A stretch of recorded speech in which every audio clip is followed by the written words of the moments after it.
Hello, greetings and salutations to you today. I hope you are having a fabulous day. And I just recolored my hair this fabulous purple color. So apparently I'm all about purple recently. I don't know what's going on with that, but okay. So I wanted to make this video about some astrology basics that I get asked about quite often when I'm doing chart readings. A lot of people want to know how this information really works, because it does kind of have that element of woo-woo about it, where it's kind of like this fantastical, cosmological, religious undertone to it. So, and while all those things aren't necessarily false, because we can be dogmatic about anything, but there is a lot of really rich symbolism and also some really great practicality that comes from astrology.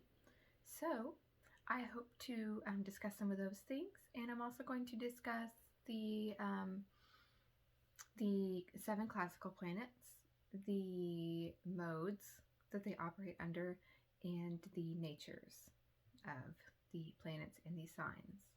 So let's get started.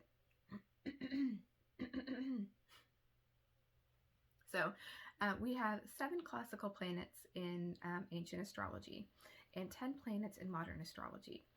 And the reason why that is because the addition of Uranus, Neptune, and Pluto, they were discovered much later. So they really weren't used in ancient astrology because they weren't discovered yet, obviously. So our 7 classical planets are the Sun, the Moon, Mars, Venus, Saturn, Jupiter, and Mercury. So we have 7 planets, but we have 12 signs of the zodiac. So what gives there? Well, some of the signs are, or some of the planets rule more than one sign. So you have Mercury, which rules the signs of Gemini and Virgo.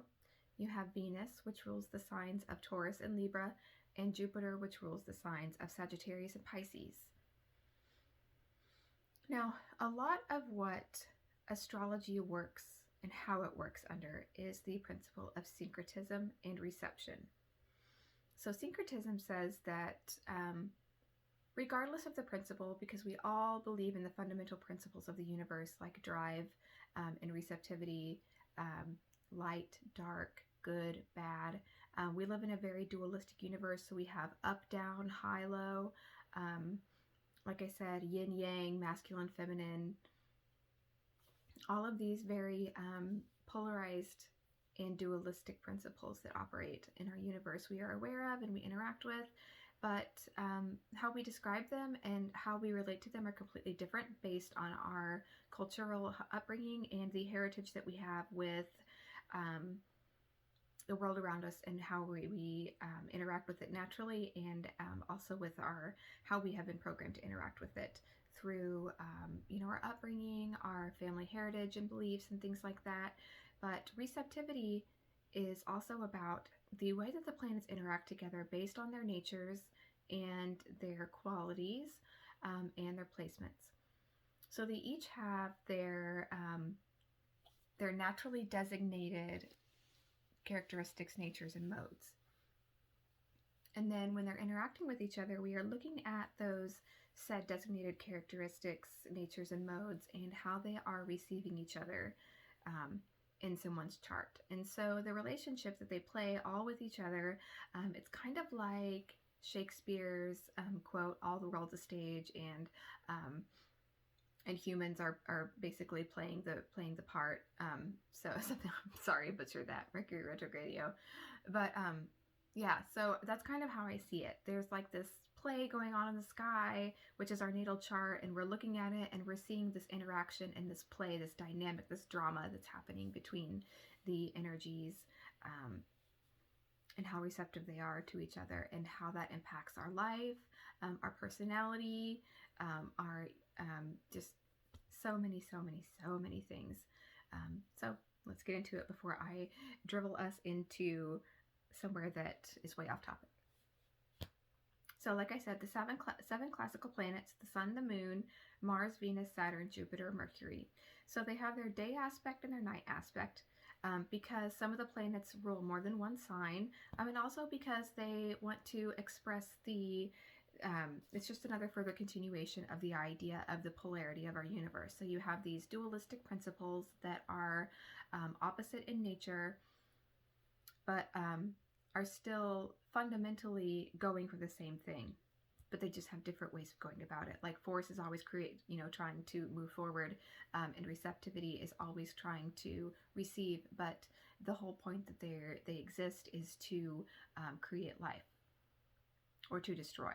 Whether you're creating life or destroying, that's what that was created to do. So they are in fact just doing what they were made to do.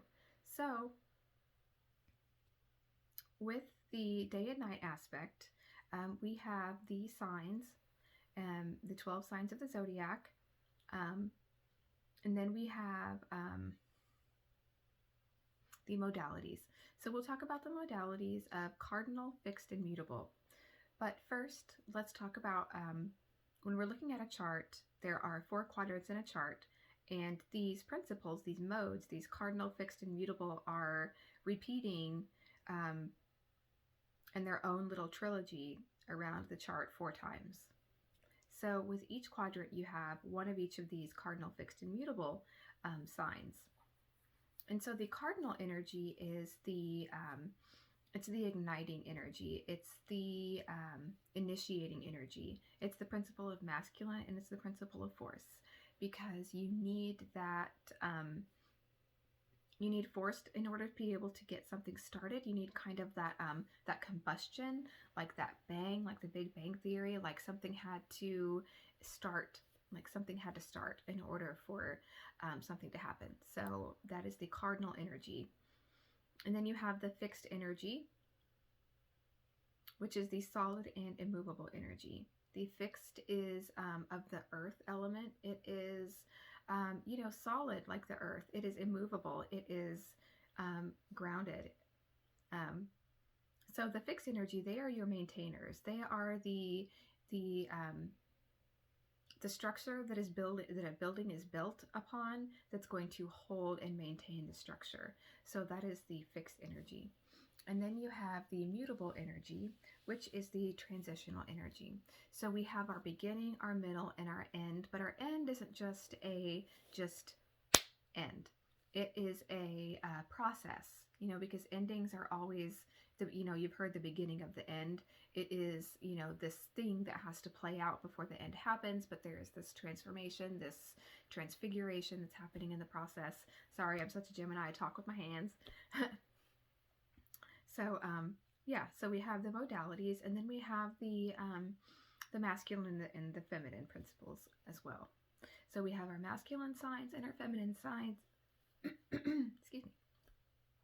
Masculine sign and feminine signs, so that we can further again get more clarification and explanation on the energies that we are observing from up above, to give us another just layer and dimension of depth there, and for receptivity.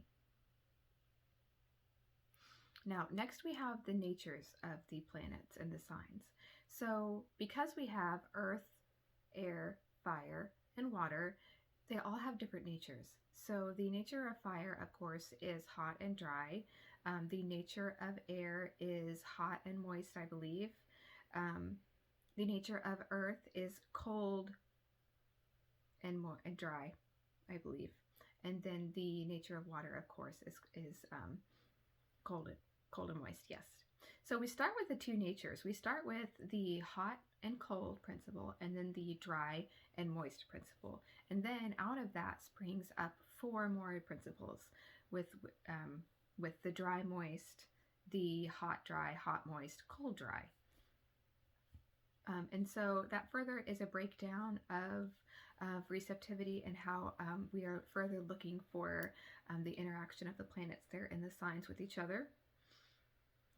So how I tend to look at that is a breakdown of the human body components as well, because we have the aspect of earth, which is body. Okay, so our body is solid, like the earth. It has organs, just like the earth has vesicles of purification. We have veins, they're like rivers that are flowing through it. So I therefore compare the earth or the body to earth.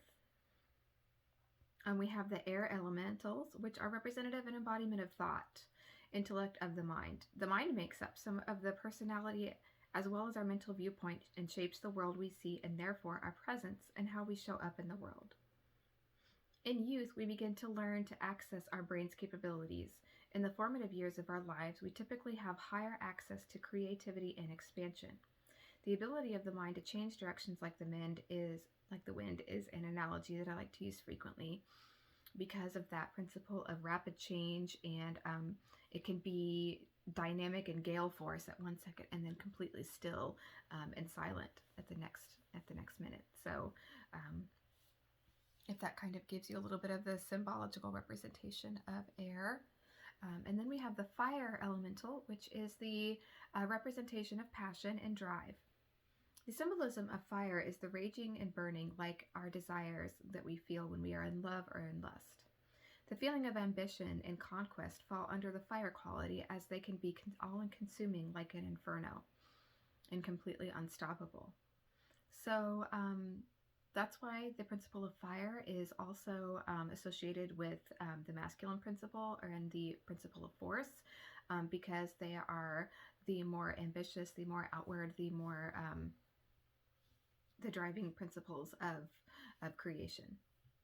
And next we have our water elementals, which are representative of our emotions.